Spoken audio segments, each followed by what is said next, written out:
Hello and welcome to the Deep Sea Haven. This is Aaron, I'm Rihanna. and this topic of conversation, we're going to be talking about new games coming out in 2020. Three to be exact, and these are the three that we felt were the best, so it's kind of like a top three. Uh, a lot of it is kind of controversial. We might talk about a little bit of controversial stuff, a little bit of hype stuff, and kind of see where that goes. If you haven't seen, there is videos like this on the channel. We did the top 10 WWE superstars between me and Rhett. The downfall of WCW was also me and Rhett. So hopefully these videos will be better quality than the previous ones. We do have some new recording software. We do have some new mics and stuff. So hopefully this will be a lot different of an experience than the originals. Yeah. Hopefully you guys still like them. So the first thing we'll be talking about is Animal Crossing New Horizons. This game comes out March 20th, 2020. If you want to speak a little bit about it. It seems really cool so far that it feels like they've really gone more in depth with the game overall, with like a new kind of scenery. Instead of being in the town, you're going on a deserted island, and it seems more like exploring and fun, and there's cool building and stuff like that. You're not in a house this time, you're in a tent. We still don't 100% know if you're going to be able to build a house or not, if that's going to be an option or not, or if it's just going to kind of be like a wandering style where like you have a tent and things like that. So I think that'd be interesting if maybe a later game you can build a house. You're not completely deserted though. You do have villagers, I guess, kind of. There's other people on the trip, I guess it would be. Yeah. It's also sadly not for the 3DS, from what it seems like, and it will not be on any other platform besides the Switch. So if you don't have one, recommend picking it up. Yeah. One of my favorite systems, hands down, of this generation right now. Definitely like the Oculus too, but it definitely seems like there's a lot more with the characters than usual. I'm not sure if there's going to be designing more so or less, or maybe they have like a random generator for what they're going to do for that. But it definitely seems like they're going more in depth with the characters that we play, and also the characters that are around, because they seem a lot more detailed. There seems like there's a lot more shading, so a lot more of like artistic. Expression. Yeah, better, way better. Um, the gathering and building, I think, is going to be a really interesting Yeah. like aspect. So I wonder if there's going to be like durability on the weapons. No, actually, yeah, that's a good question. If there's going to be like Honestly. a certain amount, because I mean, it seems like you could get better ones over time. So that's interesting. I personally think. I wonder how much space you're going to be able to carry stuff around. If it's going to be the more conventional style, or if they're going to have like a backpack upgrade and stuff like that. So is upgrading going to be like a key factor into this? Is there going to be, if there is durability, is there going to be weapons that don't have durability? That you're able to buy that are like perfect god tier. Mm. And definitely see how that goes. Because Nintendo definitely has liked their durability system lately. Because I mean, look at Breath of the Wild with its durability system. Yeah. I So I was also wondering about like the resources, because like you have to chop down the trees and stuff. I want to know how quickly those would respawn, or if maybe like they would do a seed system. from what I remember from most Animal Crossing, I'm like weeds and stuff will grow over time. So I'm pretty sure trees will grow over time too. Okay. I'm pretty sure it's anytime you log off, or maybe it's every day, like a stage happens. So that's something. I know if you water them and stuff like that and take care of things, they will grow faster. So if you're more interactive with your environment, more will happen. Okay, that makes sense. So I think that's really interesting, and I mean, it's definitely a game that I didn't see coming out this year. Technically this year. Yeah. It was kind of a surprise when I saw it was coming out. I thought it was going to be, to be honest, the following year, for the fact of, I don't know, like they've been taking their time with this series, and I like that. I really do. The mobile app was fun for a little bit. The Nintendo 3DS version was a lot of fun, so I'm happy that it's going on a console / portable to see like how much more there's going to be, and these trailers definitely leave a lot to the imagination. So I wonder like how much more there is to discover. So moving on, the next game we're gonna be talking about is The Last of Us 2. That comes out May 29th, 2020. I'm really excited for this one. If you guys have seen it, I've played through the original. I mean, it was really great. I played the remastered version. It was fantastic. But the thing that a lot of people are worried about is how long it's been since the first one came out. Is the hype still gonna follow? I think yes, but I'm worried that people are building this perfect game in their mind where like there's like no bugs, everything is perfect on launch because it's been taking 7 years, I think, around about, give or take a little bit, and that's a long time, especially for the modern day gaming community that's used to getting a Call of Duty every year. That's used to getting sport games every year, and they deal with their problems, and they're like, oh, well, like, it's a yearly franchise, so it's okay to have bugs. Well, 7 years, are they going to still be okay with having bugs? There's always going to be bugs because there's always going to be something they didn't see. Exactly, something they overlooked. So I think that's going to be an interesting aspect. Definitely. Another thing is, like, revenge. The whole story is about revenge. Yeah. Pretty much. It definitely seems like we're getting some more seasons because in the trailer, if you saw, there's this wintry scene. It seems like you're going to be dealing with a lot more elements of like weather and stuff because there was definitely like a downpour scene. So like it feels like we're going to be a lot more like wildernessy, if that makes any sense. Like we're going to be affected by a lot more than what we were in the first game. Yeah. I guess it's cool to see, like, there was battling other people as well, like other, I guess, civilizations, but it's cool that this one's definitely seems to focus mainly on that as Ellie is going back and fighting this one group that she has problems with, which I thought was kind of really cool to see. You know a lot more about this game because I haven't played it some more, so yeah, I definitely agree with you. I definitely feel like I might need to play through it again before the new one comes out. So that's definitely something. With the revenge aspect, how deep do you see them going into it? Well, from what it seemed, Ellie seems to want to destroy the entire group completely. So that's going to have to be most of the story, if not all of it. Because, like they said in the trailer, like, you don't know how big the group is.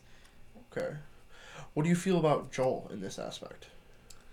It seemed weird because it seems like Joel and Ellie are very estranged, and I'm wondering if Ellie knows about Joel lying to her, what exactly happened, because, I mean, it seems like 7 years has passed in their universe, and it's like, what happened while we didn't see what was going on. So you feel like is there going to be like a lot of flashbacks and bring back moments of what happened in between that time? Maybe special side missions, kind of like Days Gone, where you have to retrieve those memories and to kind of relive those memories.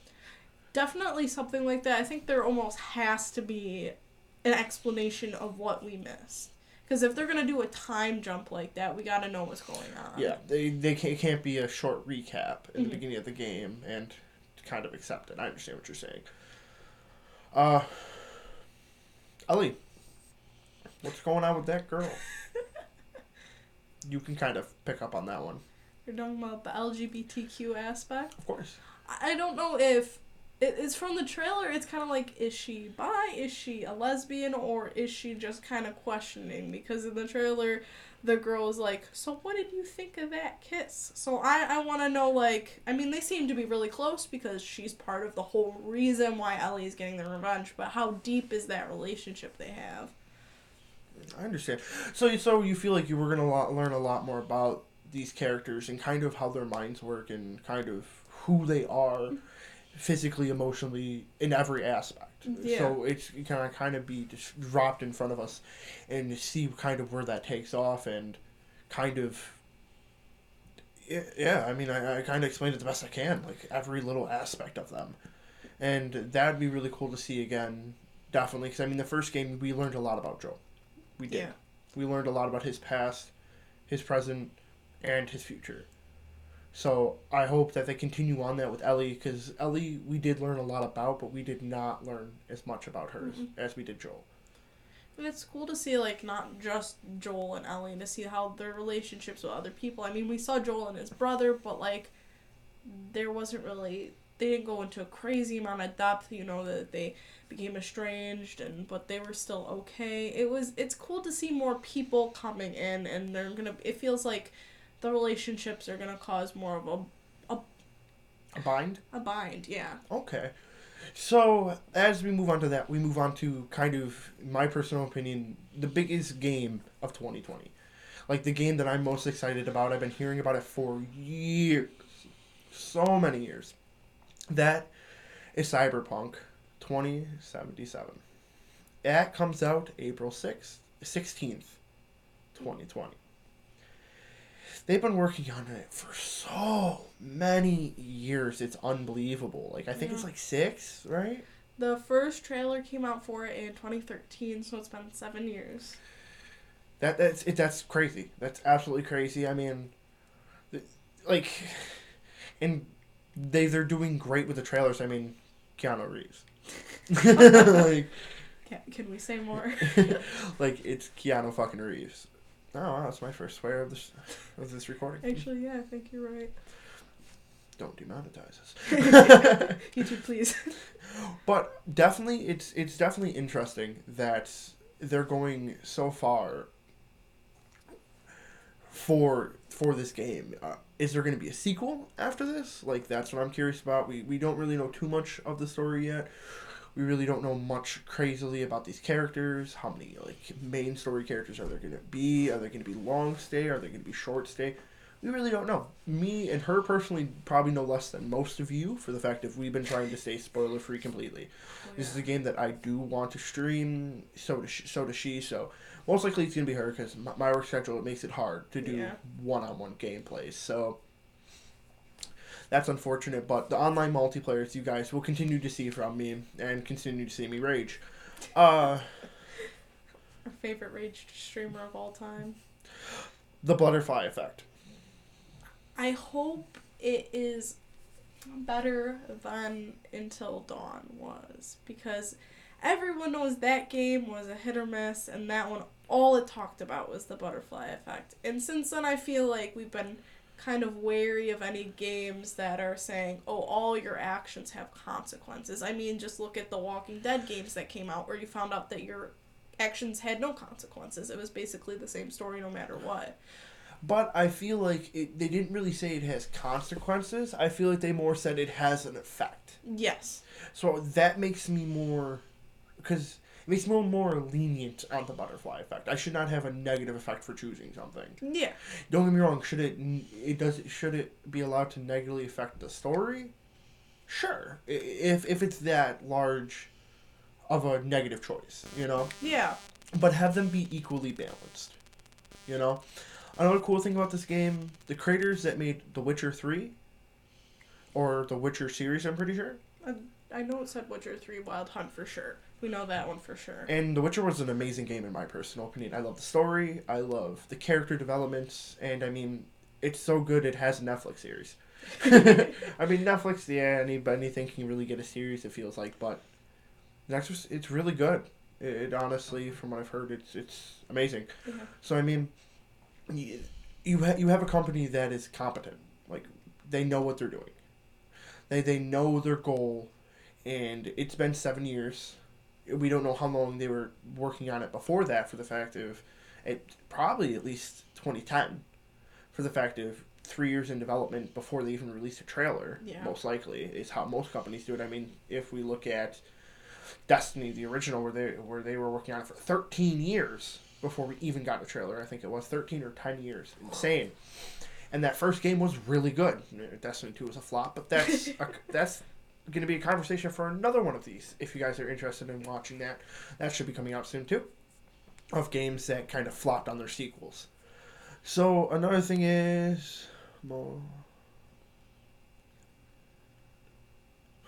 Yeah, user-friendly. Mechanics, it seems, the mechanics seem really user-friendly. It seems like they explain everything. The one clip, it talks about a gun, and it tells you exactly how it works, the multiple functions, and you're not sitting there guessing how things work.